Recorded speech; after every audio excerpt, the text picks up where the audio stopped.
Welcome to Shukla study point. आप सभी का स्वागत है आपके अपने YouTube channel Shukla study point में। मैं शिवम शुक्ला आप सभी दोस्तों का हार्दिक स्वागत करता हूं। आज का वीडियो बहुत ही महत्वपूर्ण होने वाला है उन छात्र छात्राओं के लिए जो जियोग्राफी विषय वस्तु लिए हुए हैं और बीए थर्ड ईयर में है, यानी बीए पार्ट 3 में है, या बीए तृतीय वर्ष बोले, या फिर बीए थर्ड ईयर बोले, या फिर बीए फाइनल ईयर या लास्ट ईयर, जो भी आपको जो है मर्जी बोल सकते हो। या फिर जो है आपको वर्ल्ड रीजनल ज्योग्राफी पढ़ना है, तो वर्ल्ड रीजनल ज्योग्राफी में अगर आपको साउथ ईस्ट एशिया का पेपर आपको मिला हुआ है, यानी कि साउथ ईस्ट एशिया आपको पढ़ना है, तो आपके लिए यह लेक्चर एक प्रकार से बोल सकते हो कि एक प्रकार से रामबाण का कार्य करेगा। और मात्र एक वीडियो के माध्यम से आप पूरी की पूरी जानकारी प्राप्त करने का प्रयास यहाँ से करेंगे। और साउथ ईस्ट एशिया से बनने वाले समस्त महत्वपूर्ण प्रश्नों के उत्तर को यहाँ पर बताने का प्रयास किया जाएगा। तो एक बार सभी लोग वीडियो को लाइक और चैनल पर नए हैं तो सब्सक्राइब अवश्य कर दीजिएगा, क्योंकि इसी प्रकार से वीडियो मैं लगातार देता रहता हूं आपको हर सब्जेक्ट से संबंधित। जो भी आपकी रिक्वायरमेंट हो आप कमेंट सेक्शन में लिखें, मैं उसको जल्दी पूरा करूंगा। वीडियो कैसी लगी इसको भी आप लोग बताने का प्रयास करेंगे। ओके, तो मॉडल पेपर आपका कैसा है, सॉल्व होगा 2022 की परीक्षा की दृष्टि से। आने वाली परीक्षा 23 के लिए भी बहुत इंपॉर्टेंट लेक्चर है। बीए तृतीय वर्ष यानी कि BA third year. Okay, geography का पेपर 3 का जो सेकंड पोर्शन है उसके बारे में, यानी कि बी वाला, साउथ ईस्ट एशिया यानी दक्षिण पूर्वी एशिया। इससे पहले आपको पता होगा कि जियोग्राफिकल थॉट का मैंने अवेलेबल करवा दिया है। उससे पहले भी आप देखेंगे तो जो है जियोग्राफिकल थॉट के 2 मॉडल पेपर आपके चैनल पर 2022 के अवेलेबल है, 21 के भी अवेलेबल है। तो आप 21 वाला भी देख लेंगे, 22 वाला भी देख लेंगे। इसी प्रकार से पर्यावरणीय जो अध्ययन है, यानी कि इन्वायरमेंटल स्टडी, जो पेपर 2 का नाम है आपके, उसके बारे में भी मैंने विस्तार से मॉडल पेपर दे दिया है। आप लोग 2021 और 2022 का 2022 का मॉडल पेपर देख लीजिएगा, आपके लिए सफिशियंट है। इसके अलावा पेपर 3 का जो इससे फर्स्ट वाला पोर्शन था पेपर का, यानी कि साउथ वेस्ट एशिया यानी दक्षिण पश्चिम एशिया, उसके बारे में ऑलरेडी मैंने आपको बता रखा है। अब हम आज के वीडियो में दक्षिण पूर्वी एशिया के बारे में बात करेंगे। दक्षिण पूर्वी एशिया में मुख्य रूप से बात की जाए तो कितने देश शामिल होते हैं। मुख्य रूप से अगर बात की जाए मेरे प्यारे दोस्तों, तो इसमें आप 11 देशों के बारे में पढ़ेंगे। उनमें से Brunei, Cambodia, East Timor, Indonesia यानी हिंदोनेशिया, Laos, Malaysia, Myanmar, Philippines, Singapore, Thailand और वियतनाम के बारे में आपको यहाँ पर पढ़ना है। ओके, तो आइए हम चर्चा करते हैं कि आखिरकार यहाँ से कैसे कैसे प्रश्न आपकी परीक्षा में आने वाले हैं। ओके, चलिए, मोस्ट इम्पॉर्टेंट ये जो है क्वेश्चन आंसर इसमें रखने का प्रयास किया गया है। आइए देखते हैं कि जो है किस प्रकार से आपसे प्रश्न पूछे जाएंगे। देखिए,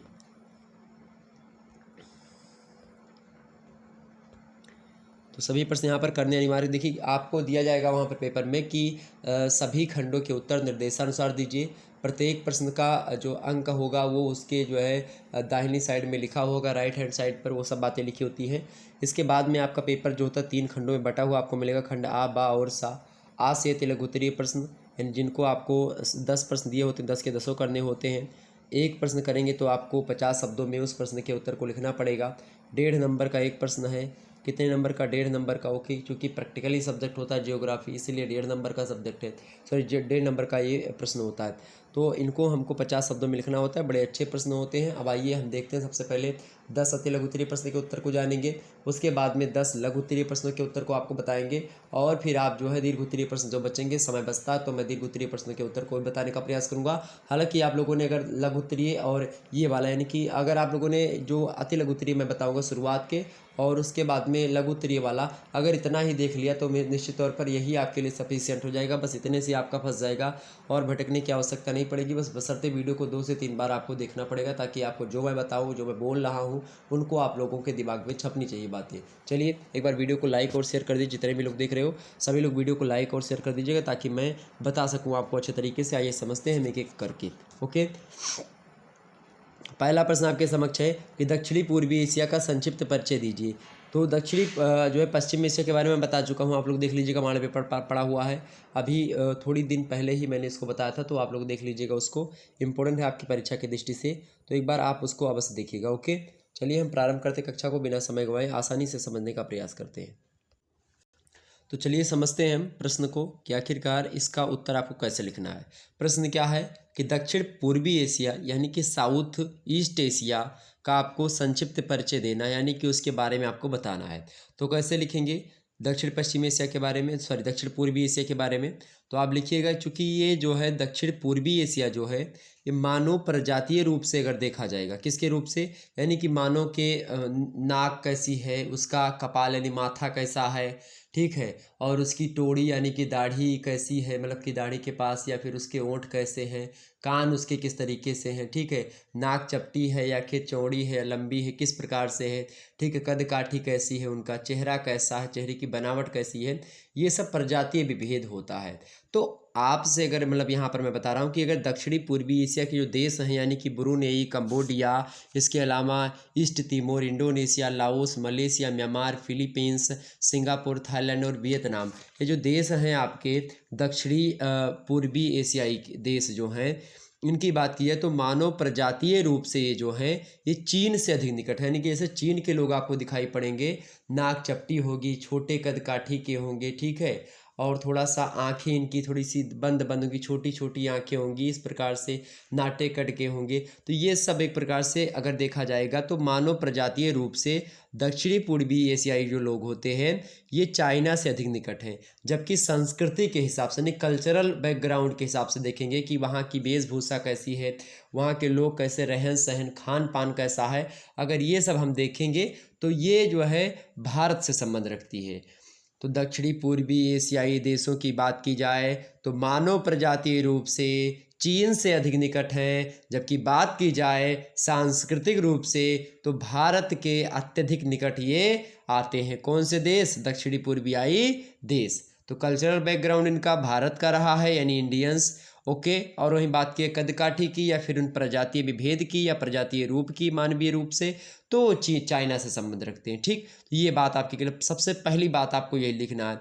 इसके बाद में क्षेत्रफल वगैरह आप बता दीजिएगा। तो दक्षिणी पूर्वी एशिया का संपूर्ण क्षेत्रफल कितना है भाई? 4500 वर्ग किलोमीटर के आसपास है, यानी कि लगभग 1700 वर्ग मील है। जनसंख्या यहाँ की लगभग जनसंख्या जो है 2012 और 13 की हिसाब से अगर बात की जाए तो कितना होगी, तो कितना होगी भाई जनसंख्या की, तो कितनी जनसंख्या होगी? लगभग 61 करोड़ के आसपास की जनसंख्या यहाँ पर निवास करती है 2012 और 13 की जनगणना के अनुसार। आप लोग नया डाटा भी सर्च कर सकते हो, ठीक है। आप जैसे ही जो है गूगल पर डालोगे दक्षिणी पूर्वी एशिया का संक्षिप्त परिचय, आप एक बार गूगल पर डालेंगे तो आपको पूरा विवरण मिल जाएगा, जनसंख्या कितनी, क्षेत्रफल कितना, आप उसके हिसाब से कर लीजिएगा, डाटा आपका नया मिल जाएगा, ओके। ये बात ध्यान रखेंगे। और भी आप इसमें बता सकते हो कि इसमें अगर जनसंख्या घनत्व की बात की जाए तो 1 किलोमीटर के दायरे में, 1 किलोमीटर के दायरे की बात की यानी कि प्रति वर्ग किलोमीटर में यहाँ पर 135 मतलब कि लगभग जो है 135.6 लोग निवास करते हैं। अब पॉइंट में तो नहीं, 137 लोग आप मान करके चलो कि लगभग 1 किलोमीटर के दायरे में, यानी कि अगर हम क्या करें, प्रति वर्ग किलोमीटर का मतलब होता है कि 1 किलोमीटर की रेखा हम इधर खींचे, 1 किलोमीटर फिर हम इधर चले गए, 1 किलोमीटर फिर इधर चले गए, 1 किलोमीटर फिर इधर चले गए, तो एक प्रकार से एक वर्ग बनता है, यानी कि ये वर्ग की चारों भुजाएं, ये भी 1 किलोमीटर, ये भी 1 किलोमीटर, ये भी 1 किलोमीटर और ये भी 1 किलोमीटर। तो जब हम इतने जो एरिया आपका बीच का क्षेत्रफल मिलता है, इस पूरे के पूरे क्षेत्रफल में लगभग और लगभग 135 या 136 लोग के आसपास जो है यहीं पर निवास करते हैं, मतलब इस दायरे में इतना जनसंख्या घनत्व है यहाँ का, ओके। ये बात ध्यान रखेंगे। 351 लोग जो है 351 लोग 1 मील यानी कि प्रति वर्ग मील के हिसाब से निवास करते हैं, और प्रति वर्ग किलोमीटर के हिसाब से देखा जाए तो 135 से 136 लोग यहाँ पर निवास करते हैं, ओके, 1 किलोमीटर के दायरे में। तो ये एक प्रकार से इसका संक्षिप्त परिचय था। देशों के नाम भी आपको लिखना चाहिए यहाँ पर। देशों के नाम क्या लिखेंगे, जैसे कि इसमें पहला देश का नाम लिख दीजिएगा ब्रुनेई। ब्रुनेई कौन सा देश है? ब्रुनेई की अगर राजधानी की बात की तो ब्रुनेई की राजधानी है बंदर सेरी बेगावान। क्या है? बंदर सेरी बेगावान जो है ब्रुनेई की राजधानी है, ध्यान रखिएगा। दूसरा जो देश है इसमें दक्षिण पूर्वी एशिया में कौन सा है, आपको पढ़ना पड़ेगा, कंबोडिया। कंबोडिया की राजधानी क्या है? कंबोडिया की राजधानी है नोम पे। कौन सी राजधानी कंबोडिया की? कंबोडिया की राजधानी है नोम पे। इसके अलावा अगर बात की तीसरा देश कौन सा है? तीसरा देश है ईस्ट तिमोर। ईस्ट तिमोर की राजधानी कौन सी है? दिल्ली। ईस्ट तिमोर की राजधानी क्या है? दिल्ली है, ओके। वहीं बात की है चौथा देश कौन सा आपका इसमें आप शामिल कर सकते हो, इंडोनेशिया। इंडोनेशिया को हिंदोनेशिया के नाम से भी जाना जाता है। इसकी राजधानी क्या है? इंडोनेशिया है। हिंदोनेशिया की राजधानी आपकी जकार्ता है। कौन सी राजधानी? जकार्ता। पांचवा देश क्या लिख सकते हो आप? पांचवा देश लिखिएगा लाओस, ओके। लाओस जो देश है दक्षिणी पूर्वी एशिया का, उसकी राजधानी कौन सी है? वियंतिमान। कौन सी राजधानी भाई? लाओस की वियंतिमान। वहीं छठवां देश आपका कौन सा है? छठवां देश है मलेशिया, और मलेशिया की राजधानी कौन सी है? कुआलालंपुर। कौन सी राजधानी है मलेशिया की? कुआलालंपुर। तो ये जो है मलेशिया की राजधानी है। 7वां देश आप लिख सकते हो जो भारत का पड़ोसी है, म्यांमार यानी बर्मा। इसकी राजधानी क्या है? बर्मा की नापीते। कौन सी राजधानी है? नापीते। इसके अलावा आप देखेंगे 8वां देश कौन सा है? 8वां देश है आपका फिलीपाइंस यानी फिलीपींस। फिलीपींस जो है इसकी राजधानी मनीला है। इसके अलावा आप देखेंगे 9वां देश आप सिंगापुर रख सकते हो। सिंगापुर की राजधानी सिंगापुर सिटी ही है। ओके, बड़ी अच्छी सिटी मानी जाती सिंगापुर आप देखेंगे। और जो है 10वां जो है कौन सा आपका? थाईलैंड। थाईलैंड की बात की है, राजधानी कौन सी? बैंकॉक। आप देखते होंगे साउथ की मूवीज़ में या तो सिंगापुर जाते हैं लोग, साउथ के हीरो अधिकतर शूटिंग करने, या फिर बैंकॉक यानी थाईलैंड जाते हैं। ओके, तो ये थाईलैंड के लोग बहुत सारे श्रावस्ती में आते हैं घूमने के लिए। ओके, तो थाईलैंड की राजधानी कौन सी है? बैंकॉक है। और उसके बाद में 11वां देश इसमें आप लिख दीजिएगा वियतनाम। तो वियतनाम जो देश है इसकी राजधानी कौन सी है? हनोई है। ओके, कौन सी राजधानी है? हनोई है। तो इस प्रकार से यहाँ के बारे में हमने आपको बता दिया। तो ये संक्षिप्त परिचय था किसका? दक्षिण पूर्वी एशिया का। ओके, आपके समझ में आ गया होगा, कोई दिक्कत की बात नहीं होनी चाहिए आपको। ओके, आइए हम आगे बढ़ते हैं और मुद्दों को हम समझने का प्रयास करते हैं। अगला प्रश्न आप देखिएगा भाई, अगला प्रश्न आपके समक्ष कौन सा है? देखिए सभी लोग फटाफट से देखने का प्रयास करेंगे। अगला प्रश्न कौन सा है? अगला प्रश्न देखिएगा, इंडोनेशिया के बारे में नहीं, वियतनाम के बारे में पूछा गया है। प्रश्न क्या है? प्रश्न आपसे पूछ रहा है, मेरे प्यारे दोस्तों। देखिए अगला प्रश्न आपसे क्या कह रहा है? अगला प्रश्न देखिएगा, अगला प्रश्न वियतनाम को लेकर के पूछा जा रहा है कि वियतनाम के प्रादेशिक स्वरूप लिखिए। प्रादेशिक स्वरूप क्या होता है? यानी कि उसमें आप देखेंगे जैसे कि कौन सा कहाँ पर जो है मैदान, कहाँ पर जो है प्रदेश, कौन सा किस प्रकार से है, मैदानी भाग कहाँ पर, ये सब चीज़ें भौगोलिक हिसाब से। तो प्रश्न क्या पूछा गया है कि वियतनाम के प्रादेशिक स्वरूप का उल्लेख कीजिए। बड़ा अच्छा प्रश्न है। अगर इस प्रश्न को आपको लिखना हुआ तो कैसे उत्तर लिखेंगे? आप सबसे पहले लिखिएगा कि भौगोलिक विशेषताओं के आधार पर, चूंकि भूगोल आप पढ़ रहे हैं तो भौगोलिक विशेषताओं के आधार पर बात करें हम वियतनाम की, तो वियतनाम को हम मुख्य रूप से 3 जो है प्रमुख प्रखंडों में हम लोग बांटते हैं। 3 प्रादेशिक स्वरूप इसके हैं। कौन कौन से हैं जानिए जरा सा। पहला है भाई आपका टेकिंग बेसिन, यानी कि टेकिंग बेसिन, और इसी के साथ साथ हम और एक जान लेते हैं डेल्टा प्रदेश है ये। ओके, तो टेकिंग बेसिन एवं डेल्टा प्रदेश ये जो है पहला जो है क्या है? वियतनाम का प्रखंड यानी पहला प्रादेशिक स्वरूप। जो दूसरा आप लिख सकते हो कौन सा है भाई? दूसरा आप लिख सकते हो अन्नाम प्रदेश। दूसरा कौन सा? अन्नाम प्रदेश। और तीसरा जो प्रदेश है वो कौन सा है? वो है मैकांगी मैदान या मैकांग मैदानी एवं डेल्टाई प्रदेश जो है वो चीज़। तो ये सब जो है टेकिंग की बात की है, नदी है टेकिंग।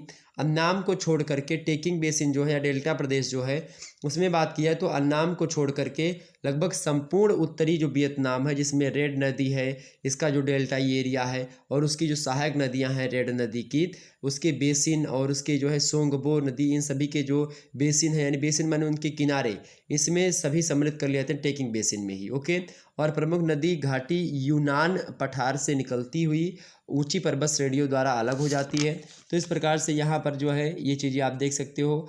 अन्नाम पर्वतीय जो पठार है प्रदेश है उसके बारे में बात किए तो अन्नामी राज्य है। एक पहले का नाम इसका अन्नामी राज्य था, अन्नमी, और लगभग 1 लाख वर्ग किलोमीटर क्षेत्रफल पर फैला हुआ है ये, और लगभग 18 लाख लोग यहाँ पर रहते हैं, ऐसा यहाँ पर बताया जाता है। और इसके उत्तर के 4 प्रांत जो है उत्तरी वियतनाम में और शेष दक्षिणी वियतनाम में सम्मिलित थे इस प्रकार से। और अन्नामी लोग जो हैं वो नगरों और कस्बों तथा तटीय भागों में भी रहते थे। इस प्रकार से यहाँ पर चीज़ें हैं। यहाँ पर आप देखेंगे चावल, मक्का, गन्ना, रेशम, चाय का उत्पादन, काफ़ी, भेड़ बकरियाँ ये सभी पाली जाती हैं, ये सब चीज़ें। और अन्नाम हुई इस क्षेत्र का सबसे प्रसिद्ध बंदरगाह, यानी कि आपका वो है क्या बोलते हैं बंदरगाह। ओके, ये बात ध्यान रखें, तो बंदरगाह है।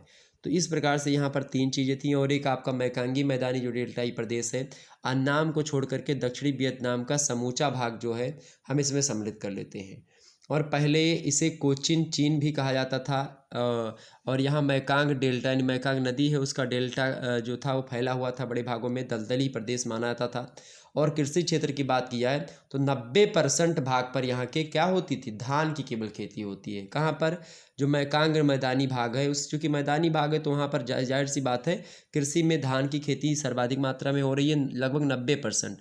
और यहाँ पशुओं का एक प्रकार से प्रचुर उपयोग कृषि में ही किया जाता है। यहाँ पर आप देखेंगे सूअर बड़ी संख्या में पाले जाते हैं मैकांग मैदानी भागों में, डेल्टाई प्रदेशों में भी।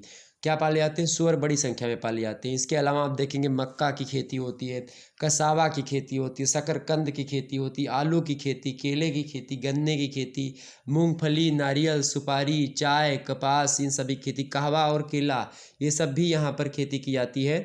और फल भी उगाए जाते हैं। रबर की खेती भी जो है इधर प्रचुर मात्रा में होती है, कोई दिक्कत की बात नहीं है। इसके अलावा नदियों में, झीलों में और जो समुद्री भाग हैं इसके, उसमें आप देखेंगे तो काफ़ी मात्रा में मछलियाँ भी पकड़ी जाती हैं। तो इस प्रकार से ये मैंने आपको बता दिया वियतनाम के प्रादेशिक स्वरूप के बारे में, जो कि मैंने विस्तार समझा दिया। कोई दिक्कत की बात नहीं होनी चाहिए, एक भी प्रश्न आपका छूटेगा नहीं। और ऐसे अगर ये लघुत्तरीय प्रश्न में पूछा जाता है ये प्रश्न जो मैंने अभी आपको बताया, तो भी कोई दिक्कत की बात नहीं थी, आप आसानी से इसको लिख देते।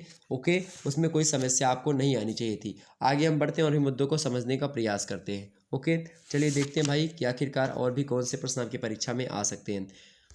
अगला प्रश्न देखिएगा, तीसरा नंबर प्रश्न, दक्षिणी पूर्वी एशिया में खनिज संसाधन का उल्लेख कीजिए। दक्षिण पश्चिम एशिया में खनिज संसाधनों का उल्लेख कीजिए।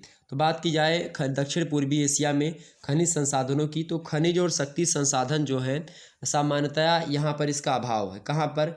खनिज संसाधनों का और शक्ति संसाधनों का दक्षिणी पूर्वी एशिया में क्या है? अभाव, यानी कि कमी है।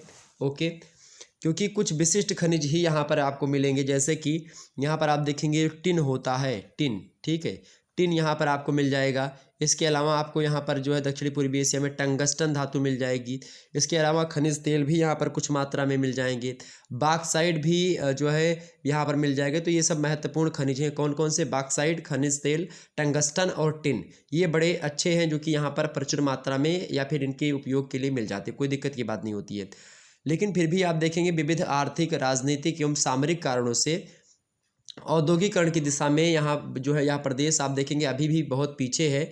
और यहाँ से चावल जो है, बागाती फसलों तथा महत्वपूर्ण खनिजों का निर्यात किया जाता है। और कच्चे पदार्थों के निर्यात में इस प्रदेश का महत्वपूर्ण स्थान है। जो कच्चे प्रदेश होते हैं उसके निर्यात में, यानी उसको बेचने में इसका महत्वपूर्ण स्थान है। ज़्यादा जो है बागाती फसलों में बात की जाए तो यहाँ पर जो है उनका निर्यात किया जाता है, चावल और बागाती फसलों का निर्यात किया जाता है, चूँकि चावल अधिक मात्रा में आप देखेंगे यहाँ पर। ओके, तो इस प्रकार से यहाँ पर दक्षिणी पूर्वी एशिया खनिज संसाधनों के बारे में हमने बताया। आगे देखते हैं अगला प्रश्न आपके समक्ष कौन सा है। चौथा नंबर प्रश्न है कि स्टैंप द्वारा एशिया की जलवायु का वर्गीकरण प्रस्तुत कीजिए। स्टैंप भूगोलवेत्ता है, तो स्टैंप के द्वारा एशिया की जलवायु का वर्गीकरण प्रस्तुत कीजिए। तो भाई एशिया की जलवायु की सामान्य विशेषताओं और स्थानीय पक्षों को ध्यान में रखते हुए जो है स्टाम्प महोदय जो है या स्टैंप महोदय जो है उन्होंने एक सामान्य एवं बोधगम्य वर्गीकरण, बोधगम्य मतलब जो समझे जाने योग्य होता है, तो इस प्रकार से एक ऐसा वर्गीकरण प्रस्तुत किया जो कि अत्यंत सरल है, तर्कपूर्ण भी है और सभी लोगों के समझ में भी आ सकता है। इस प्रकार से इन्होंने कहा। और एशिया को मुख्य रूप से 10 जलवायु प्रदेशों में बांटा है। किसने? स्टैंप महोदय ने। तो एशिया को 10 जलवायु प्रदेश में बांटा किसने? स्टैंप महोदय ने। कौन कौन से? आइए मैं आपको बता दे रहा हूँ, आप लोग नोट डाउन कर लीजिएगा, एग्जाम्स में पूछा जा सकता है आपके प्रश्न। तो पहला क्या है भाई? पहला है विषुवत रेखीय जलवायु। पहला क्या है? विषुवत रेखीय जलवायु। एशिया को 10 जलवायु प्रदेशों में बांटा किसने? स्टैंप ने। तर्कपूर्ण ढंग से बांटा, सरल वर्गीकरण किया और सभी लोगों के समझ में आ सके ऐसा किया। पहला है विषुवत रेखीय जलवायु, यानी जो विषुवत रेखा के आसपास के जो क्षेत्र हैं। दूसरी जलवायु कौन सी है? मानसूनी जलवायु। दूसरी जलवायु कौन सी? मानसूनी जलवायु। तीसरी कौन सी है? चीन तुल्य जलवायु, यानी चीन जैसी जलवायु। ओके, चौथी जलवायु कौन सी है? मंचूरिया तुल्य, यानी मंचूरिया की जैसी जलवायु। और पांचवी जलवायु कैसी है? उष्ण मरुस्थलीय। उष्ण मरुस्थल यानी कि मरुस्थल क्षेत्रों में, या मरुस्थल समझ रहे हैं, जैसे कि रेगिस्तान वगैरह, तो मरुस्थल में उष्ण हो, यानी गर्मी वाले मरुस्थल जो हैं वो चीज़, तो उसकी जलवायु। इसके अलावा छठवा शीत मरुस्थलीय जलवायु भी यहाँ पर होती है, यानी कि शीत मरुस्थल भी एक प्रकार से जलवायु। सातवां रूम जलवायु, रूम सागरीय जो जलवायु है वो भी। इसके अलावा आप देखेंगे आठवीं जलवायु बाटा स्टेपी तुल्य जलवायु। इसके अलावा नौवां टैगा तुल्य जलवायु और 10वां जो है टुंडा तुल्य जलवायु। टुंडा जैसी जलवायु, टैगा तुल्य जलवायु, स्टेपी तुल्य जलवायु, रूम सागरीय जलवायु, शीत मरुस्थलीय जलवायु, उष्ण मरुस्थलीय, मंचूरिया तुल्य जलवायु, चीन तुल्य जलवायु, मानसूनी जलवायु, विषुवत रेखीय जलवायु। इस प्रकार से 10 प्रकार की जलवायु विक प्रदेश में बांटा स्टैंप महोदय ने। किसको? एशिया की जलवायु को। ओके, यहाँ पर आपकी समझ में आ गई। तो आगे हम बढ़ते हैं और भी मुद्दों को जानने का प्रयास करते हैं। एक भी प्रश्न आपसे छूटेगा नहीं, ये मैं बार बार बता रहा हूँ। क्यों बता रहा हूँ? ताकि आपको कोई दिक्कत ना हो पढ़ने में। ओके, आइए हम चर्चा करते हैं अन्य प्रश्नों के बारे में। चलिए आगे बढ़ते हैं। अगला प्रश्न देखिएगा, 5वां नंबर प्रश्न आपके समक्ष, इंडोनेशिया की कृषि फसलों का वर्णन कीजिए। इंडोनेशिया प्रश्न क्या पूछा गया आपसे? प्रश्न पूछा गया है कि इंडोनेशिया की कृषि फसलों का वर्णन कीजिए। इंडोनेशिया की कृषि फसलों की अगर बात की जाए तो इंडोनेशिया की लगभग 60% जनसंख्या, इंडोनेशिया की लगभग 60% जनसंख्या जो यानी कि 60% जनसंख्या जो है उससे भी अधिक की अगर हम बात करें तो सभी लोग कृषि कार्यों में यहाँ पर संलग्न हैं। किस कार्यों में? कृषि कार्य करते हैं 60% से लोग अधिक। कहाँ के? इंडोनेशिया के।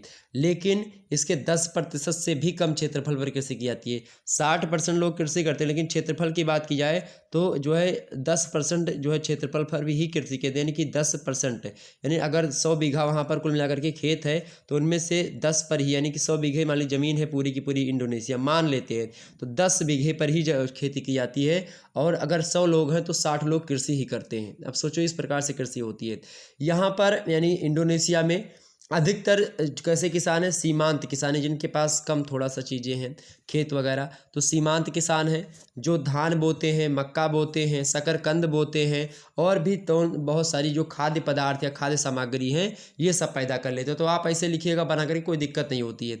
तो आप लिखेंगे धान, मक्का, शकरकंद और अन्य खाने वाली फसलें या अन्य खाद्य फसल ये लोग पैदा करते हैं। धान जो है यहाँ की प्रमुख फसल है। कौन सी फसल? धान। धान समझ रहे हैं ना, चावल जिससे आप वो बनता है। तो धान जो है बहुत प्रमुख फसल है। कहाँ की? इंडोनेशिया की। जो कि कुल कृषिगत जो भूमि होती है, मतलब अगर भूमि कुल मिलाकर के जितनी भी हो उसका 2/3 जो भाग होता है उस पर केवल चावल यानी कि धान की खेती होती है। और दूसरे नंबर पर, तो पहले नंबर पर यहाँ पर धान की खेती नंबर 1 पर होती है। दूसरी बात, मक्का जो है दूसरे नंबर पर यहाँ की प्रमुख फसल है। और चावल का उत्पादन अधिक होने पर भी इंडोनेशिया की बात किया तो अधिक जनसंख्या है इंडोनेशिया की, अधिक खपत भी है चावल का यहाँ पर, और इसीलिए यह है चावल के लिए आत्मनिर्भर भी ये नहीं है। यानी चावल नंबर 1 फसल भी है इंडोनेशिया की, लेकिन इतनी जनसंख्या यहाँ की ज़्यादा है, और चूंकि मैंने बताया आपको कि केवल 10% क्षेत्रफल पर ही कृषि होती है और उनमें से भी चावल जो है प्रमुख फसल है यहाँ की, फिर भी आप देखिए जनसंख्या अधिक होने के कारण से, जनसंख्या सघन होने के कारण से ये चावल में आत्मनिर्भर देश इंडोनेशिया अपने आप पे नहीं है, यानी चावल को इसको आयात करना पड़ता है। ओके, ये बात ध्यान रखेंगे। तो अधिक जनसंख्या होने के कारण से यहाँ पर चावल की अधिक खपत है, और इसके कारण से चावल के उत्पादन में ये आत्मनिर्भर नहीं, यानी इसको खरीदना पड़ता है चावल अन्य देशों से। ओके, बागाती फसलों की बात की, यानी बागाती फसल जो बाग में लगा करके होती है, जैसे कि गन्ना हो गया बागाती फसल है, इसके अलावा चाय हो गए बागाती फसल है, कहवा हो गया बागाती फसल है, नारियल, तम्बाकू, रबर, ये सब जो है बागाती फसल है। ये सब भी यहाँ पर जो है इनका भी एक प्रकार से, और मसाले भी यहाँ पर आप देखेंगे कुछ मात्रा में मिल सकते हैं आपको। तो गन्ना, चाय, कहवा, नारियल, तंबाकू, रबर, इन सभी के उत्पादन और मसालों का उत्पादन भी यहाँ पर जो है कुछ मात्रा में आप देख सकते हैं। तो ये बात आपके लिए ठीक है। ओके, तो इतनी बात समझ में आएगी, इतना अगर आप लिख देंगे तो हो जाएगा, आपको कोई दिक्कत की बात नहीं होनी चाहिए। ओके, आगे बढ़ते हैं। अगला प्रश्न क्या है? अगला प्रश्न देखिए, 6वां नंबर प्रश्न आपके समक्ष है, दक्षिणी पूर्वी एशिया के सड़क परिवहन पर संक्षिप्त टिप्पणी लिखिए। कौन सा? सड़क परिवहन पर आपको संक्षिप्त टिप्पणी लिखी है दक्षिणी पूर्वी एशिया में। और मैं आपको बता दूं कि बहुत सारे लोगों की प्रॉब्लम है कि सर जी मुझे क्या पढ़ना, दक्षिण पश्चिम एशिया पढ़ना है या दक्षिण पूर्व एशिया पढ़ना है या फार ईस्ट एशिया अर्थात सुदूर पूर्व एशिया या पूर्वी एशिया पढ़ना है। तो मैं आपको बता दूं कि आपका एडमिट कार्ड आपकी यूनिवर्सिटी के द्वारा इशू हो चुका होगा। आपके पास आपका प्रवेश पत्र यानी जो है एडमिट कार्ड होगा, जो उसमें लिखा होगा, एडमिट कार्ड में जो लिखा होगा उसी का आपका पेपर होगा। यानी कि एडमिट कार्ड में अगर साउथ ईस्ट एशिया है, आपने साउथ वेस्ट पढ़ा है, तो एडमिट कार्ड में साउथ ईस्ट है तो साउथ ईस्ट का ही पेपर होगा। आप क्या पढ़े हो डोंट मैटर, इससे जो है परीक्षक को कोई मतलब नहीं होता है। आपके एडमिट कार्ड में आपके कागजी दस्तावेजों में क्या लिखा हुआ है वो इम्पोर्टेंट है। तो आप लोग क्या करेंगे, जो आपके एडमिट कार्ड में है अभी से उसको पढ़ना प्रारंभ कर दें, नहीं तो आप बहुत पछताओगे। बहुत सारे छात्र छात्राएँ बहुत परेशान हो जाते हैं जब जाते हैं कि वो फार ईस्ट एशिया पढ़ करके गए थे उनको मिल गया दक्षिण पश्चिम एशिया, या दक्षिण पूर्व एशिया पढ़ करके गए थे उनको फार ईस्ट एशिया मिल गया, या फार ईस्ट एशिया पढ़ करके गए थे उनको दक्षिण पश्चिम एशिया मिल गया। तो इस प्रकार से कन्फ्यूज़न हो जाता है, बच्चे को पता नहीं रहता कि ये क्या हो गया मेरे साथ, और अंतोगत्वा फेल हो जाता है। तो इसी के लिए मैं आपको तीनों के तीनों पेपर से परिचित करवा रहा हूं। जो आपके एडमिट कार्ड में हो उसको आप दबा करके पढ़ो, यानी कि अच्छे तरीके से पढ़ो। ओके, तो ये बात यहाँ पर ध्यान रखेंगे। एक ही का पेपर आपको देना, चाहे दक्षिण पश्चिम का, चाहे दक्षिण पूर्व का, चाहे पूर्वी का, यानी कि सुदूर पूर्व का। ओके, इन तीनों में से केवल एक ही पेपर देना, तीनों के पेपर आप सभी को नहीं देना है। लेकिन जो भी आपका होगा एडमिट कार्ड में लिखा होगा, एडमिट कार्ड के नीचे तमाम सारे पेपर के नाम, यानी जो पेपर आपको देना होता है उस पेपर का नाम आपको वहीं पर दिया लिखा हुआ मिलेगा आपको। तो एक बार जरूर एडमिट कार्ड में देख लीजिएगा। ओके, चलिए, तो ये बताना बहुत इंपॉर्टेंट था क्योंकि बहुत सारे लोगों के कमेंट्स भी आए थे इसको लेकर के। तो दक्षिण पूर्वी एशिया के सड़क परिवहन पर संक्षिप्त टिप्पणी लिखिए। आपसे प्रश्न पूछ रहा है तो कैसे लिखेंगे भाई? अगर हम सड़क की बात की तो सबसे पहले आप सड़क का परिचय देंगे। सड़क जो होता है परिवहन का सबसे सस्ता, सबसे सुलभ परिवहन का माध्यम है। परिवहन की बात की तो सड़क जो होता है सबसे सस्ता है और सबसे सुलभ है। आप कोई भी सड़क पर चल सकता है, चाहे वो पैदल है, चाहे मोटरसाइकिल से है, चाहे साइकिलिए से, चाहे बैलगाड़ी से है, चाहे इक्का से है, चाहे तांगा से है, और चाहे तो फरारी से है, जगुआर से है, किसी से है, तो वो सड़क पर चल सकता है। ओके, जितनी बड़ी गाड़ी लोगी उतना ज़्यादा टैक्स देना पड़ेगा आपको वहाँ पर टोल प्लाजा, हालांकि वो अलग की बातें हैं। तो सड़क आप लिखेंगे, सड़क परिवहन सबसे सुलभ या सबसे सस्ता परिवहन का माध्यम होता है। और सड़क परिवहन जो होता है सर्वाधिक दूरस्थ स्थानों तक स्थलीय संबंधों को क्या करता है, जोड़ता है। प्राचीन सड़कों का जो है बात की जाए जीर्णोद्धार और नई सड़कों का निर्माण। जीर्णोद्धार माने क्या होता है, यानी मरम्मतीकरण जिसको आप बोलते हैं, वही चीज़। तो जो पुरानी सड़कें हैं उसको मरम्मत किया जाता है और कुछ नई सड़कें बनती हैं, जिसके कारण से क्या होता है, एशिया के सभी देश आपस में मिल जा रहे हैं। और सभी देशों में प्राचीन काल से ही ये होता रहा है कि जो है सड़कों के माध्यम से एक दूसरे के पास आया जाया करते थे। ओके, लेकिन क्या हुआ कि 20वीं शताब्दी जब आई, 20वीं शताब्दी में क्या हुआ, मोटर गाड़ी के विकास के बाद में सड़कों का रूप रंग बदलने लगा धीरे धीरे। और आज अनेक प्रकार की सड़कें बनाई गई, जैसे कि आप देखेंगे एक राष्ट्रीय राजमार्ग होता है, एक प्रांतीय राजमार्ग होता है और एक स्थानीय मतलब कि स्थानीय पथ होता है। तो एक स्थानीय पथ होता है, एक प्रांतीय राजमार्ग होता है और एक राष्ट्रीय राजमार्ग, यानी कि नेशनल जो राजमार्ग होता है, एक होता है प्रांतीय यानी कि स्टेट राजमार्ग, और एक स्थानीय जो है पथ होता है। तो इस प्रकार से 3 प्रकार की सड़कें प्रचलित हो गई हैं अब। और ख़ास करके अगर हम एशिया की बात करेंगे तो एशिया के देशों में सड़क जाल का विस्तार एक जैसा नहीं है। एक जैसा मतलब कैसे नहीं है, यानी कि सघन सड़क जाल का विकास जापान, भारत, चीन, पश्चिमी एशिया के कुछ देशों में आप देखेंगे बहुत ज़्यादा घनी सड़कें हैं। ओके, जब आप सड़कों के बारे में देखिएगा कभी जो है ऊपर से, मतलब ऊपर से कहने का मतलब ये है, अब इसके लिए नहीं कि आप ऊपर जाएंगे स्वयं, आपको एक प्रकार से बात की जाए जैसे कि वहाँ पर से आप देखेंगे जैसे वो जो क्या बोलते हैं उसको, सैटेलाइट से, तो आपको सारी जाल जब सड़कों का एक प्रकार से, या फिर आप गूगल पर सर्च करेंगे सड़कों का एक प्रकार दक्षिण पूर्वी एशिया में सड़कों का जाल देखेंगे, इतनी रेखाएं इतनी है तो सघन आबादी में भारत, जापान, चीन, पश्चिमी एशिया के कुछ देशों में आप ऐसा देख सकते हैं। और एशिया में विश्व की लगभग कुल सड़क लंबाई की बात की जाए तो विश्व की कुल सड़क लंबाई का मात्र 5% है, जिसका सघनतम रूप आप जापान में देख सकते हो। जापान की बात की तो सड़क परिवहन में एशिया का सर्वाधिक संपन्न राष्ट्र जो है कौन सा है, जापान है। तो इस प्रकार से आप बता सकते हो यहाँ पर जो है सड़क एक प्रकार से सघन है और सड़क का एक प्रकार से जो चीज़ें मैंने बताई आप आसानी से लिख सकते हो, आपको 50 शब्द हो जाते हैं। आगे देखते हैं अगला प्रश्न आपके समक्ष क्या है। अगला प्रश्न आप देखिएगा भाई, अगला प्रश्न आपके समक्ष है। अगला प्रश्न है कि दक्षिण पूर्वी एशिया की भौगोलिक समस्याएं बताइए। दक्षिणी पूर्वी एशिया की भौगोलिक समस्याएं बताइए, मोस्ट इंपॉर्टेंट प्रश्न है। तो दक्षिणी पूर्वी एशिया की बात की जाए तो सामरिक दृष्टि से यानी कि वर्तमान की दृष्टि से अत्यंत महत्वपूर्ण है और यहाँ पर अनेक भौगोलिक समस्याएं भी हैं। आज पर भी वर्तमान परिवेश की बात किया या कुछ जो है पहले से भी अब आप देख सकते हो, क्योंकि यह क्षेत्र जो पड़ता है दक्षिणी पूर्वी एशिया का, आप देखेंगे जो है पर प्रशांत जो महासागरीय पेटी है यानी कि ज्वालामुखी जहाँ पर ज़्यादा आती है, यानी कि जिसको आप अग्नि मेखला कहते हो, फायर वलय, तो वो जो होता है यानी कि अग्नि मेखला उसके आसपास है। तो ये जो है एक प्रकार से यहाँ पर आए दिनों क्या होता रहता है, ज्वालामुखी आते हैं। अब ज्वालामुखी क्रिया जब होती है तो विस्फोट होते बड़े बड़े, इससे क्या होते, भूकंप की समस्या भी बनी रहती है।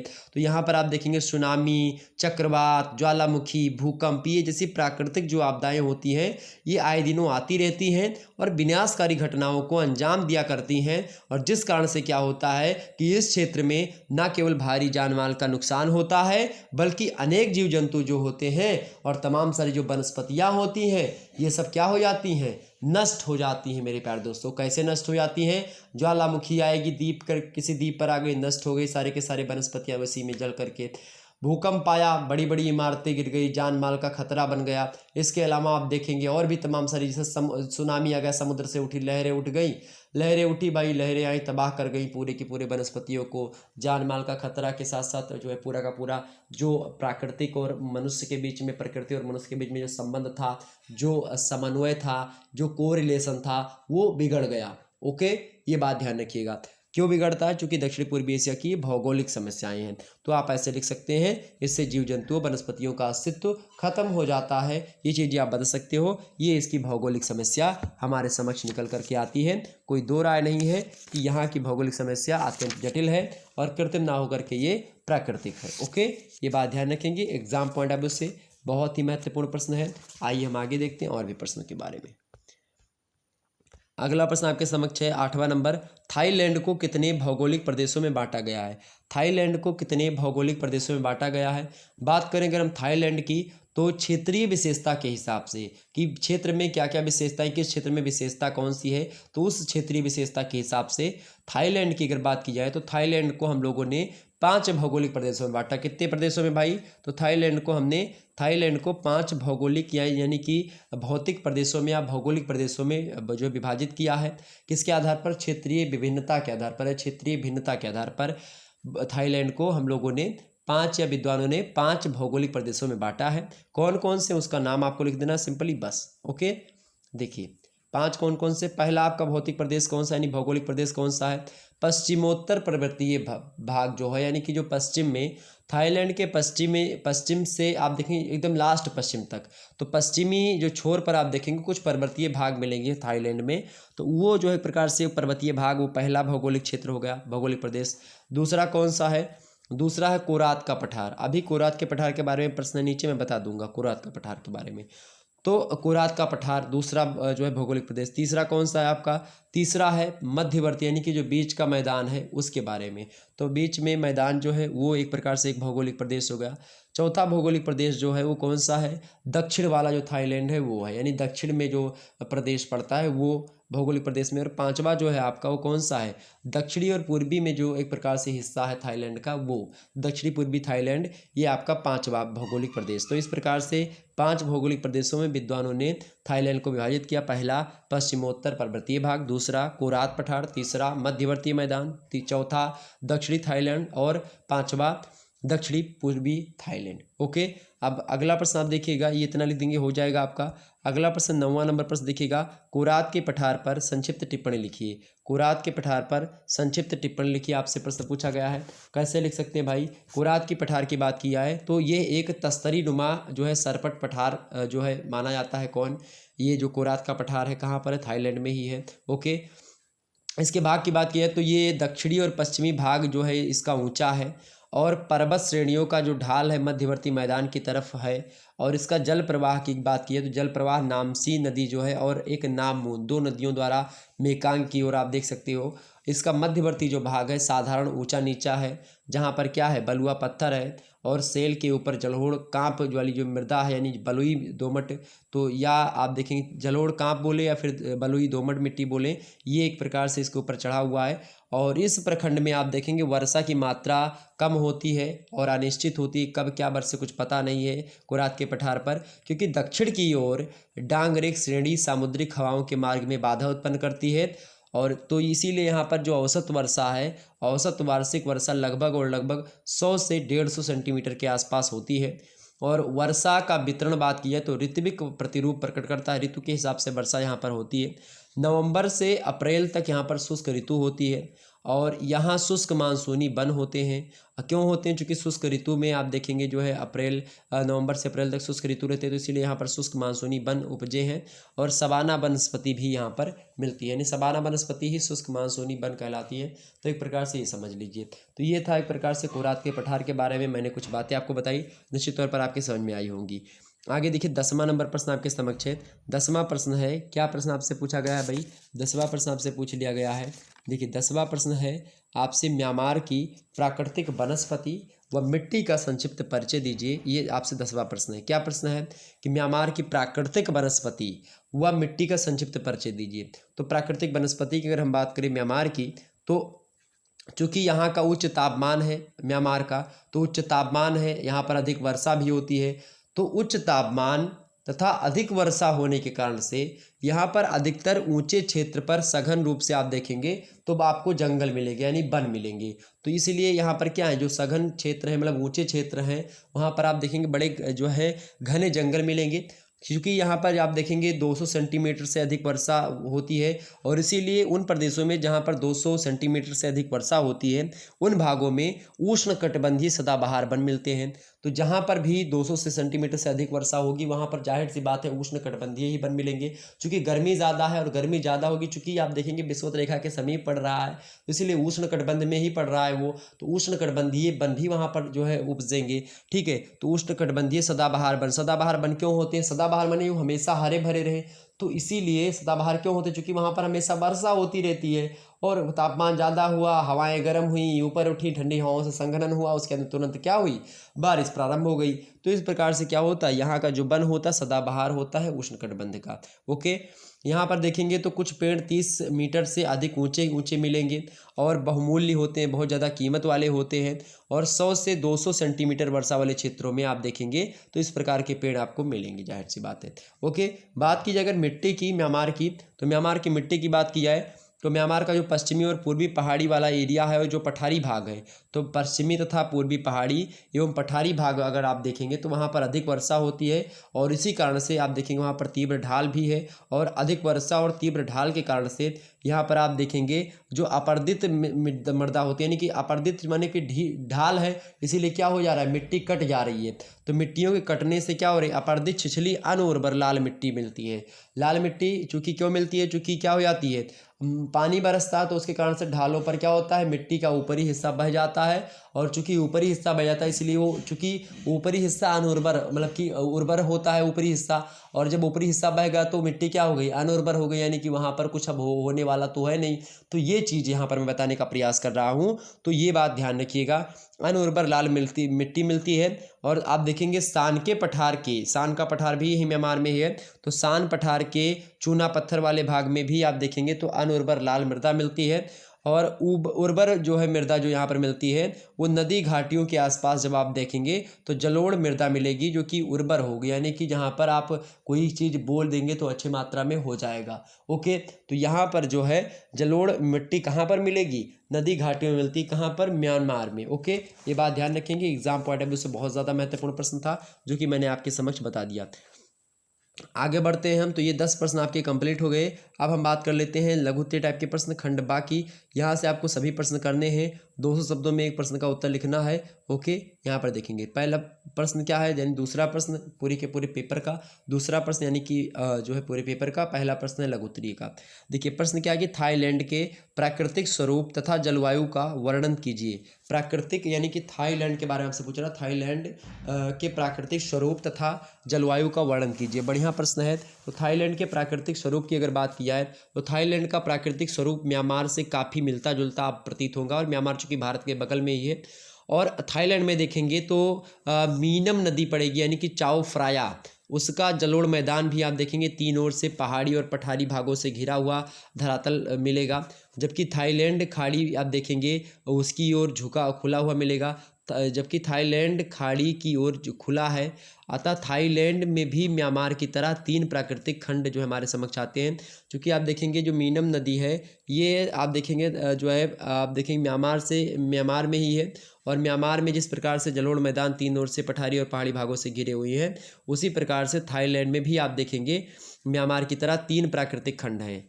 कौन कौन से खंड है, पहला तो है भाई थाईलैंड का? पहला है उत्तरी पश्चिमी पहाड़ी प्रदेश, दूसरा कौन सा है? मध्यवर्तीय जलोढ़ मैदान, और तीसरा है आपका कोरात का पठार। तीसरा क्या है? कोरात का पठार।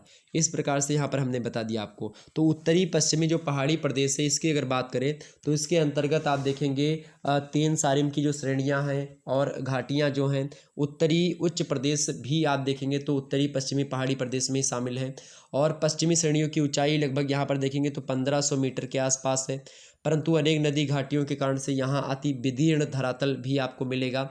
इनमें जो है ग्वाई नोई तथा ग्वाई याई नदियाँ भी आप देखेंगे मिल जाती हैं, इसी प्रदेश में ही मिलती हैं। और उत्तरी उच्च प्रदेश यूनान का पठार का ही क्रम है यहाँ पर आप देखेंगे। इसके अलावा आप देखेंगे चाओ फ्राया की 4 बड़ी सहायक नदियाँ जैसे कि फोंग, वांग, योम और नान समानांतर गहरी घाटियों में प्रवाहित होती रहती हैं नदियाँ, मतलब एक दूसरे को काटती नहीं हैं, और ये सब आकर के चाओ फ्राओ नदी में मिल जाती हैं। और जिनके बीच में आप देखेंगे तो ग्रेनाइट चट्टान से निर्मित लगभग 1500 मीटर ऊंची पर्वत श्रेणियाँ भी आपको मिल जाएंगी देखने को। तो ये था एक प्रकार से उत्तरी पश्चिमी पहाड़ी प्रदेश आपका। वही दूसरा जो प्रदेश है वो है मध्यवर्ती जलोढ़ मैदान, ओके, थाईलैंड का। मध्यवर्ती जलोढ़ मैदान जो है ये मुख्य रूप से चाओ फ्राया तथा जो उसकी सहायक नदियां हैं जो मैंने बताई थी 4, फोंग, वांग और योम, ये और नान, ये सब जो नदियां हैं इन्हीं के अवसाद से यानी कि इन्हीं के मलबों से बना हुआ एक सपाट मैदान है। और यह म्यांमार की इरावदी नदी जो है उसकी अपेक्षा चौड़ा है और बड़ा है। इसके अलावा इरावदी नदी कहाँ पर? म्यांमार में है।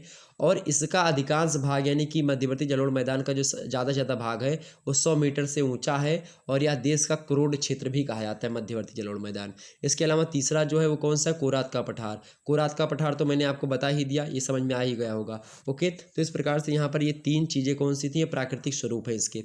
इसके अलावा जलवायु की अगर बात की जाए, यहाँ की जलवायु की बात की जाए, थाईलैंड की जलवायु की बात की जाए तो यहाँ की जलवायु जो है म्यांमार की अपेक्षा अधिक दक्षिणवर्ती स्थिति पर होने के कारण से यहाँ पर ऊंचे भागों से घिरे होने तथा समुद्र के संदर्भ में अपेक्षाकृत आंतरिक स्थिति के कारण यहाँ वर्षा की मात्रा जो होती है सामान्य से कम होती है, और उसकी सामयिक घटबढ़ प्रायः होती रहती है, कभी ज़्यादा कभी कम। और 3 स्पष्ट ऋतुएं भी यहाँ पर जो है मिलती हैं। आप देखेंगे मई से सितंबर महीने के बीच में वर्षा होती है यहाँ पर। अक्टूबर से फरवरी तक आप देखेंगे तो शुष्क शीत ऋतु यहाँ पर मिलेगी। इसके अलावा मार्च अप्रैल में आप देखेंगे तो ग्रीष्म ऋतु मिलती है, ठीक। तो इस प्रकार से दक्षिणी भाग में आप देखेंगे साल भर वर्षा होती है, जिसका औसत वर्षा अगर बात की तो लगभग 250 सेंटीमीटर के आसपास है, ओके। और 2 अधिकतम वर्षा की ऋतुएं यहाँ पर है। एक तो मध्य मैदानी क्षेत्र जो पश्चिमी पहाड़ियों की वृष्टि छाया प्रदेश में पड़ने के कारण से निम्न वर्षा का प्रदेश है, और यहाँ मात्र 150 सेंटीमीटर वर्षा होती है। और दूसरा है जो है उत्तरी पठारी भाग अपेक्षाकृत ऊंचा होने के कारण से म्यांमार के शुष्क क्षेत्र से अधिक ये आर्द्रता रखने वाला प्रदेश है।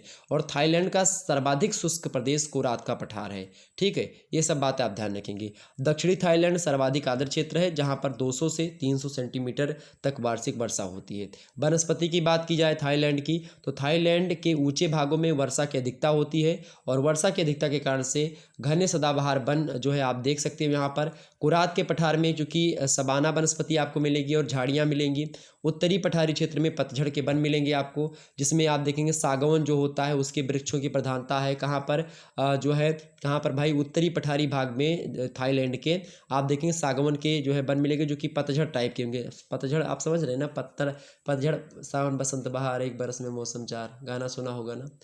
तो वनस्पति की दृष्टि से जो पतझड़ वाले वन हैं यानी कि पत्ते झड़ते हैं जिनके, तो सागौन की झड़ते हैं, बिल्कुल झड़ते हैं। तो ये चीज़ें, और ये वन जो होते हैं लकड़ी का एक प्रमुख निर्यातक देश है। तो कौन? आपका ये थाईलैंड, लकड़ी बेचने वाला। चूँकि सागौन वगैरह की लकड़ी फेमस होती है, दरवाज़ा वगैरह खास करके उसी का बनता है, सो है सागौन और क्या बोलते हैं उसके, सेखुआ, ओके। तीसरी बात यहाँ की थाईलैंड की मिट्टी के बारे में पूछे तो क्या लिखेंगे?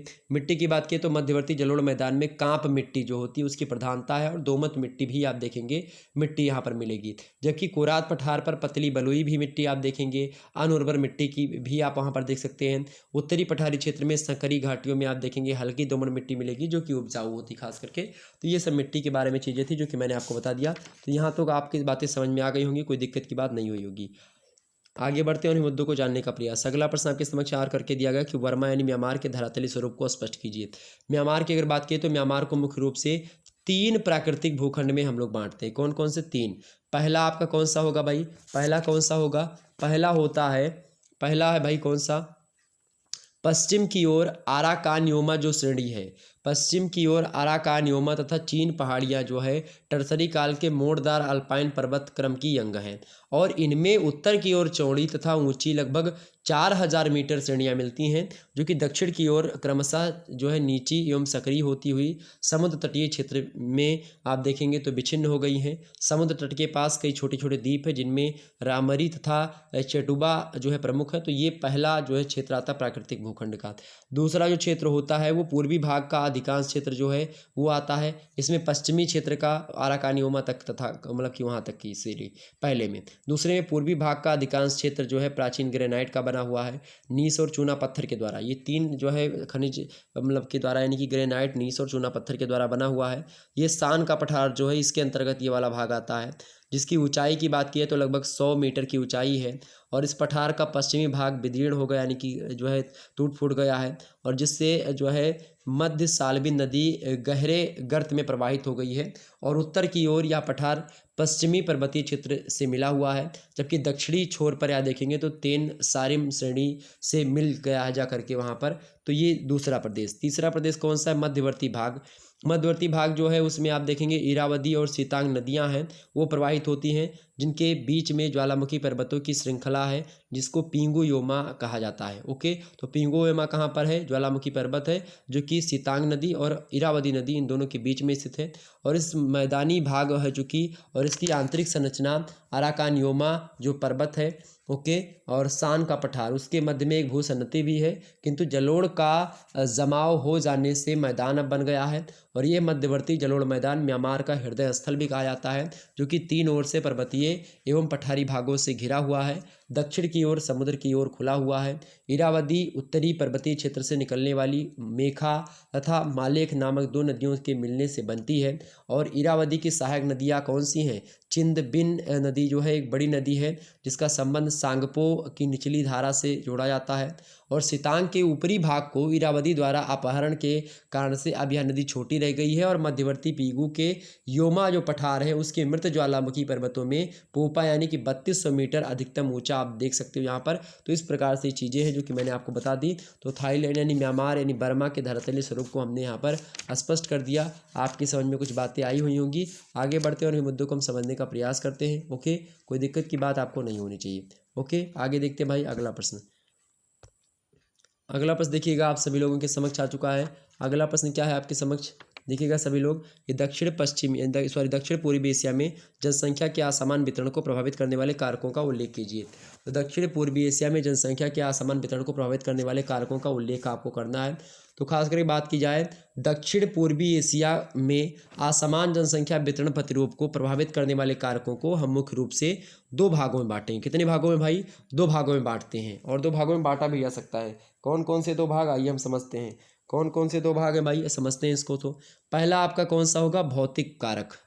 भौतिक कारकों से जनसंख्या का असमान वितरण है। दूसरा मानवीय कारक यानी physical factors and human factors. तो जो भौतिक फैक्टर्स यानी कि जो पहला होता है दक्षिण पूर्वी एशिया में जनसंख्या का असमान वितरण होने का पहला कारण है भौतिक कारण। यानी कि भौतिक कारण में आप देखेंगे जैसे कि जलवायु, वहाँ की जलवायु के हिसाब से जनसंख्या डिनोट होती है। इसके अलावा भौमिकीय संरचना वहाँ की कैसी है, यानी कि स्ट्रक्चर रिलीफ कैसा है, ठीक है। तीसरी चीज़ कैसी है, तीसरा मतलब क्या, मिट्टी आप देखेंगे वहाँ की, यानी मिट्टी और वनस्पति कैसी, यानी कि सोल एंड जो है वेगेटेशन कैसा है वहाँ का। इसके अलावा चौथा जो कारक है कौन सा, जल वर्षा कैसी होती है, तापमान कितने, वाटर रेन एंड टेम्परेचर वहाँ का कैसा है। तो ये तो हो गए भौतिक कारक, जिसके कारण से वहाँ की जनसंख्या में असमान वितरण है। इसके अलावा दूसरा जो कारक है वो मानवीय कारक है। मानवीय कारक में यानी कि ह्यूमन फैक्टर्स में आप देखेंगे जैसे कि कुछ ऐतिहासिक कारक यानी हिस्टोरिकल फैक्टर्स हैं, जिनके कारण से वहाँ की जनसंख्या जो है क्या है, असमान फैली हुई है। इसके अलावा कुछ राजनीतिक कारणों के कारण से यानी पॉलिटिकल फैक्टर से। तीसरा सामाजिक संरचना यानी कि कुछ समाज सोशल स्ट्रक्चर से। और चौथी चीज़ क्या है, धार्मिक कारक यानी रिलीजियस फैक्टर से भी आप देखें जनसंख्या का क्या है, असमान वितरण है। कहाँ पर? दक्षिणी पूर्वी एशिया में। तो ये चीज़ें थी जो कि मैंने आपको बता दिया। आगे देखते हैं अगला प्रश्न आपको दिया और करके दिया हो तो चाहे ये ऊपर वाला प्रश्न करेंगे चाहे ये करेंगे, दोनों में से केवल एक ही करना है। अगला प्रश्न आपके समझ दिया है कि कोपेन, प्रश्न क्या दिया हुआ है आपका कि कोपेन द्वारा एशिया, प्रश्न क्या दिया हुआ है आपके, बड़ा अच्छा प्रश्न है। कोपेन महोदय के द्वारा प्रश्न है कि कोपेन के द्वारा एशिया के जलवायु का वर्गीकरण कीजिए। कोपेन के द्वारा एशिया मतलब कि एशिया के जलवायु का वर्गीकरण कीजिए। तो जर्मन विद्वान है, जर्मनी के जो है विद्वान है कौन, कोपेन, भूगोलवेत्ता हैं। जर्मनी के जो है विद्वान है कोपेन। इन्होंने विश्व जलवायु के वर्गीकरण के संदर्भ में एशिया महाद्वीप को 5 प्रधान और 11 उप जलवायु प्रकारों में बांटा। कितनी जलवायु प्रदेश जो है प्रकार, 5 तो प्रधान है यानी कि मुख्य हैं, और जो है 11 उप जलवायु प्रकार हैं, जिसको कोपेन ने बांटा। और कोपेन ने अपने वर्गीकरण का आधार तापमान और वर्षा की मात्रा को बनाया कि तापमान और वर्षा के हिसाब से हमने इसको 5 प्रधान और 11 उप जलवायु प्रकारों में बांटा है, जो कि जलवायु के आधारित तत्व हैं। और इन आधारों पर उन्होंने जलवायु का एक प्रकार से जलवायु की व्यवस्था हमारे समक्ष प्रस्तुत की है। आइए हम आपको बताते हैं। तो 5 आपके कौन से भाई, 5 आपके तो कौन से हो गए, 5 आपके कैसे हैं, 5 मुख्य हैं, उनके उप हैं, यानी कि 5 में ही आप देखेंगे भी मैं बता रहा हूँ 5 कौन कौन। सबसे पहले इसको समझिए। पहला कौन सा आपका, पहला है उष्ण आर्द्र जलवायु। दूसरा कौन सा है, शुष्क जलवायु। तीसरा कौन सा है, गर्म शीतोष्ण आर्द्र जलवायु। चौथा कौन सा है, चौथा है आपका शीत शीतोष्ण जलवायु। और पांचवा कौन सा है, ध्रुवीय जलवायु। कौन सा है, ध्रुवीय जलवायु पांचवा। आप समझिए, पहला जो है इसमें 2 प्रकार की जलवायु है। पहला कौन सा है, पहला कौन सा है, उष्ण आर्द्र जलवायु।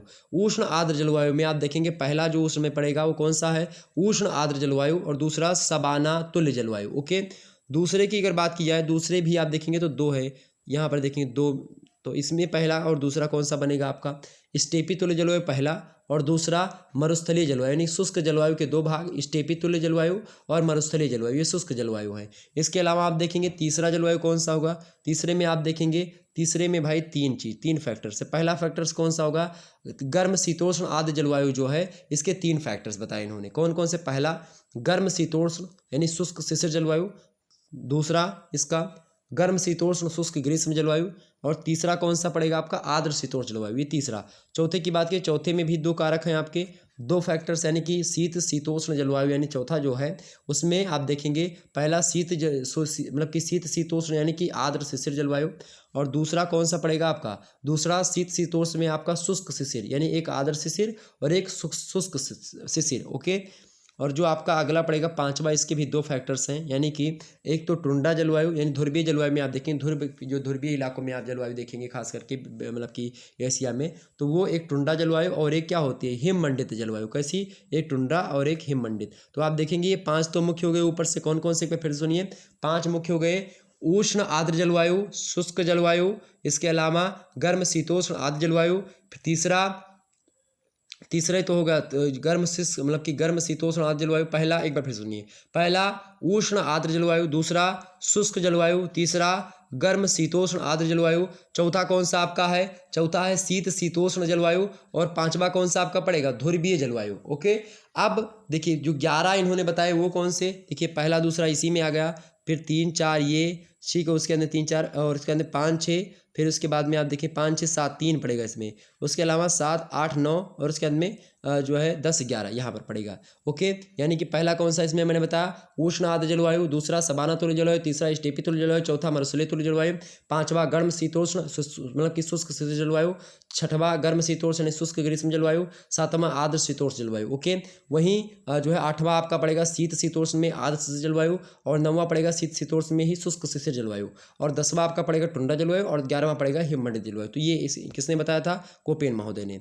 आगे बढ़ते हैं और मुद्दों को हम समझने का प्रयास करते हैं एक एक करके। देखिए चौथा आपका है वियतनाम में कृषि की स्थिति को समझाइए। वियतनाम में कृषि की स्थिति को समझाइए भाई, वियतनाम में कृषि की स्थिति को समझाइए। प्रश्न बड़ा अच्छा है, वियतनाम में कृषि की स्थिति को समझाइए। मोस्ट इंपॉर्टेंट प्रश्न, एग्जाम पॉइंट ऑफ व्यू से आ सकता है आपकी परीक्षा में, तो आप लोग इसको जरूर ध्यान में रखिएगा। ओके, बात करते हैं वियतनाम की कृषि प्रदेशों की।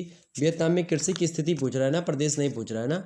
वियतनाम में कृषि प्रदेश नहीं पूछ रहा है, आपसे क्या पूछ रहा है, वियतनाम की कृषि की स्थिति आपसे पूछ रहा है, कृषि की स्थिति। तो यहाँ आप देखेंगे 3/4 से अधिक फसली क्षेत्र में आप देखेंगे तो धान उगाया था। कहाँ पर, वियतनाम की 3/4 से अधिक फसली जो क्षेत्र है, जहाँ पर क्षेत्रफल में कृषि होती है, 3/4 भागों में आप देखेंगे, यानी कि अगर 100 चीज़ों की बात की तो 3/4 मतलब क्या होगा, 3/4 तो 25 चौको 100, यानी 25 यहाँ पर बचे, 25 3 75, यानी लगभग 75% भाग पर आप देखेंगे तो धान की ही खेती होती। कहाँ पर, वियतनाम में। ओके, जैसे कि और इसके अलावा जब बचता है जो चीज़ जो वहाँ पर आप देखेंगे कसावा बोया जाता है, मक्के की खेती होती है, सेम बोई जाती हैं, दालें बोई जाती हैं कई कैटेगरी की, सोरघम हो गया, शकरंद हो गया, सोयाबीन हो गया, ये सब जो है अन्य और फिर कुछ अन्य खाद्य फसलों का उत्पादन किया जाता है।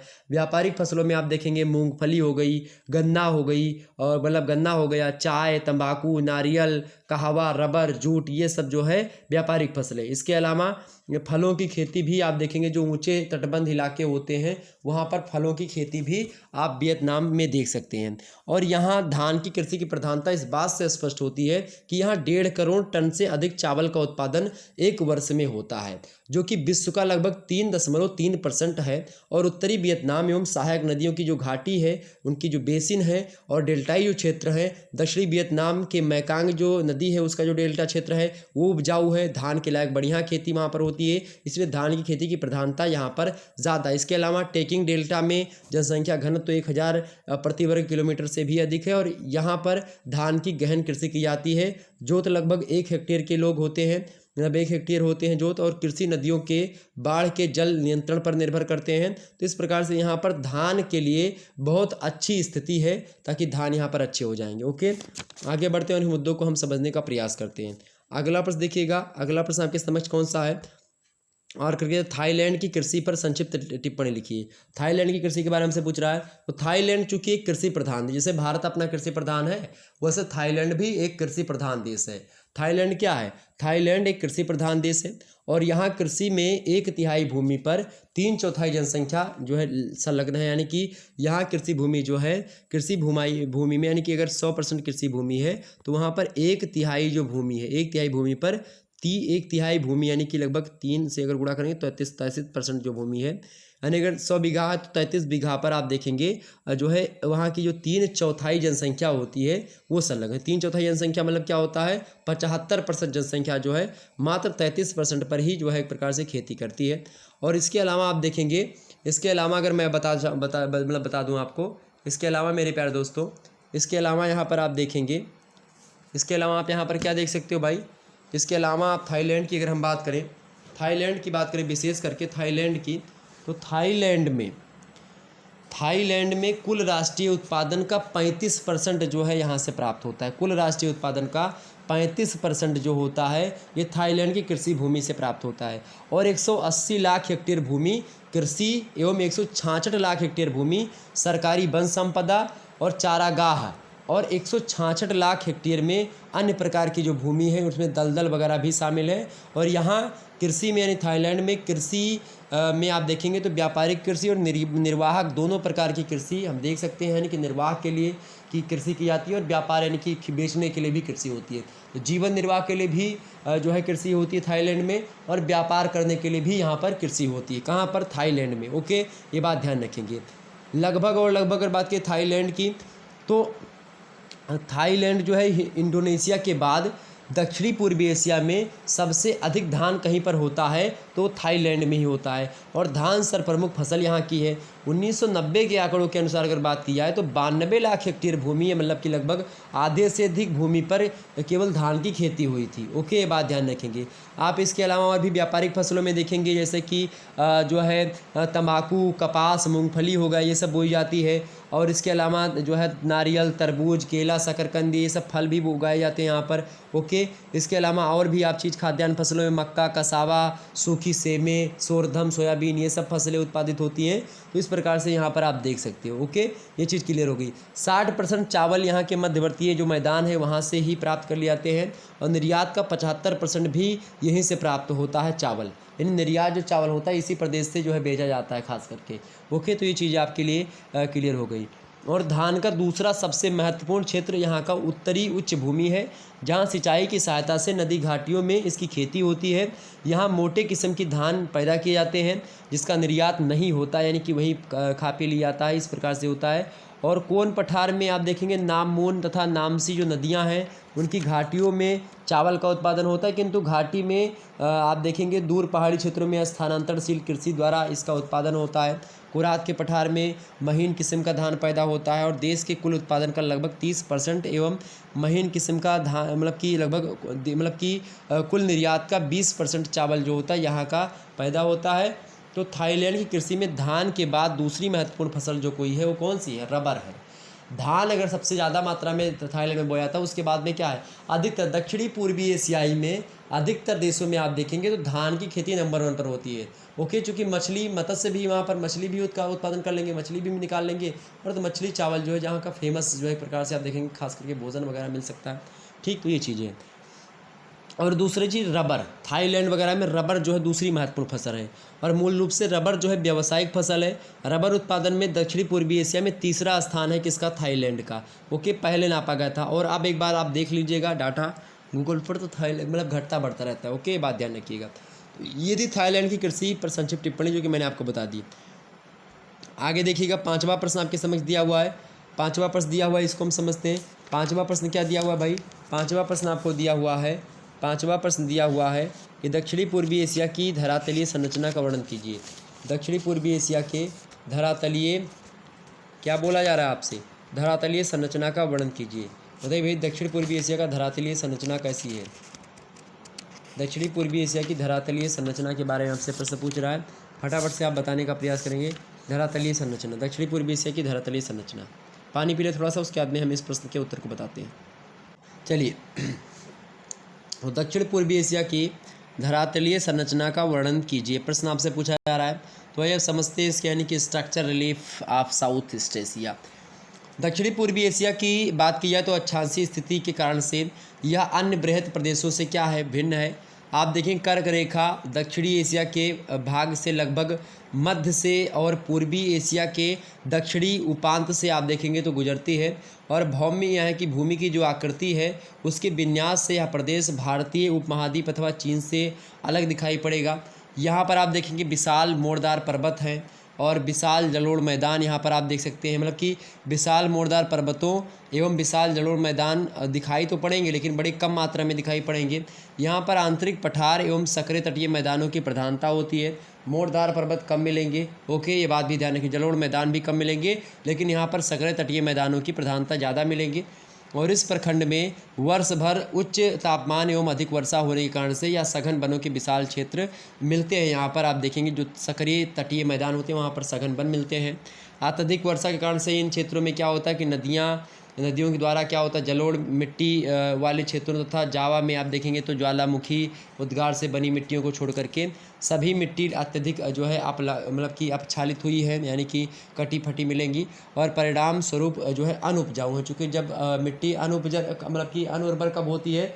मिट्टी अनुर्वर तभी होती है जब वो क्या होती है, जब उस मिट्टी में क्या होता है भाई, उस मिट्टी की जो ऊपरी परत होती है वो हट जाती है। ऊपरी परत क्या हो जाती है? ऊपरी परत कहीं पर निकल जाती है कट फिट करके, ये चीज़ें। ओके, ये बात ध्यान रखेंगे। तो इस प्रकार से यहाँ नदी घाटियों में आप देखेंगे तो कम वन मिलेंगे, उर्वर मिट्टियों का संयोग यहाँ पर है। समुद्र तटीय मैदान भी प्रायः दलदली इलाकों मतलब दलदली है, और कुछ क्षेत्रफल में आप देखेंगे कृषिगत भूमि का परसेंट क्षेत्रफल मतलब की अपेक्षाकृत कम दिखाई पड़ेगा दक्षिणी पूर्वी एशिया में। तो यही धरातलीय संरचना है इसकी। अगला प्रश्न आपके समझ, दक्षिणी पूर्वी एशिया में सामुद्रिक एक सूत्रता किस प्रकार विकसित हुई है? प्रश्न बड़ा ही अच्छा है। प्रश्न क्या है? प्रश्न आपसे पूछा गया भाई जो है सामुद्रिक, प्रश्न है आपसे दक्षिणी पूर्वी एशिया का सामुद्रिक एक सूत्रता किस प्रकार विकसित हुई है? दक्षिणी पूर्वी एशिया में सामुद्रिक एक सूत्रता किस प्रकार प्रकट हुई, मतलब किस प्रकार विकसित हुई है, इसको समझते थोड़ा सा। तो दक्षिणी पूर्वी एशिया की बात की जाए तो उसमें सामुद्रिक मार्ग की प्रधानता, समुद्री मार्ग ज़्यादा है एक देश से दूसरे देश में जाने के लिए, और अधिकतर क्षेत्र जो है समुद्र तटीय भाग हैं। अधिकतर देश आप देखेंगे तो समुद्र तट उनके देश में मिलेंगे।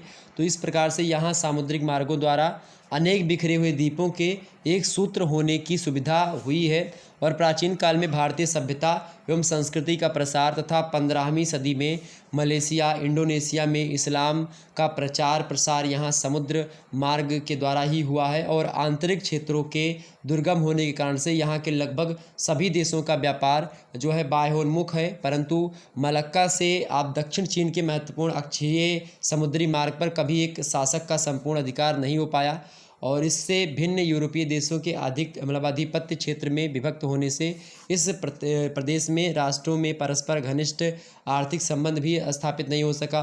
और यही नहीं, यहाँ तक आप देखेंगे ये देश पश्चिमी देशों के लिए सामुद्रिक यातायात सुविधा के माध्यम से या एवं आर्थिक दोहन के शिकार होकर के कालांतर यानी समय बीतता गया उसमें कमज़ोर होते गए, अर्थतंत्र के प्रतिनिधि बन गए।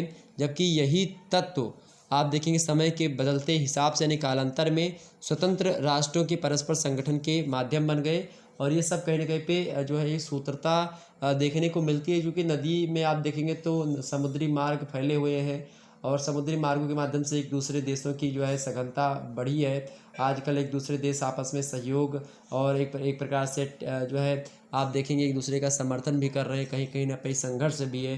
तो दोनों प्रकार की चीज़ें यानी कन्फ्लिक्ट एंड कोरिलेशन भी एक दूसरे देशों में देख सकते हैं।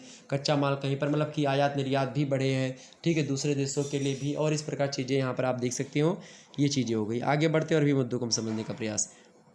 छठवां प्रश्न है म्यांमार के आर्थिक तंत्र का वर्णन कीजिए।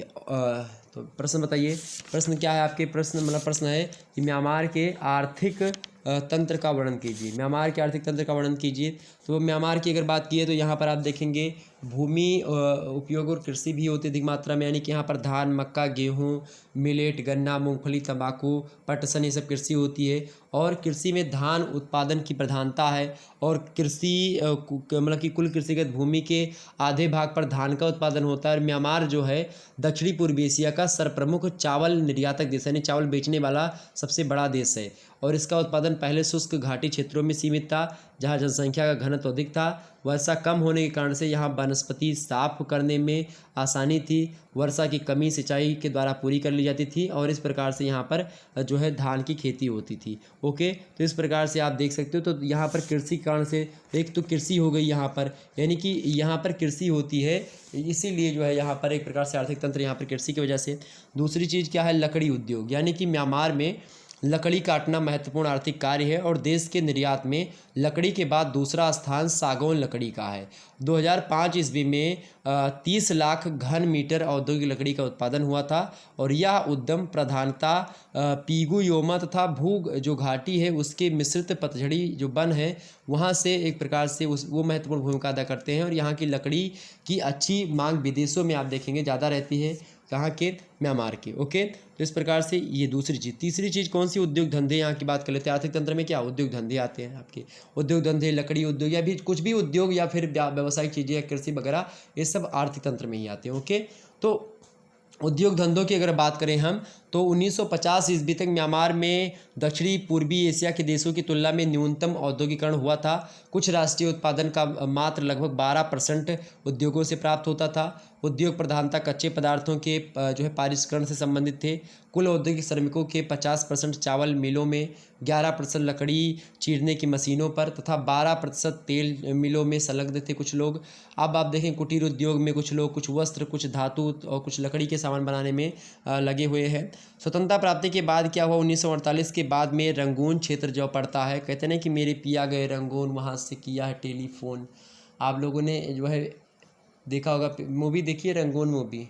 रंगून में भी देखिएगा एक बार, जो है कंगना रनौत की शायद है, बढ़िया मूवी है, एक बार देख लीजिएगा।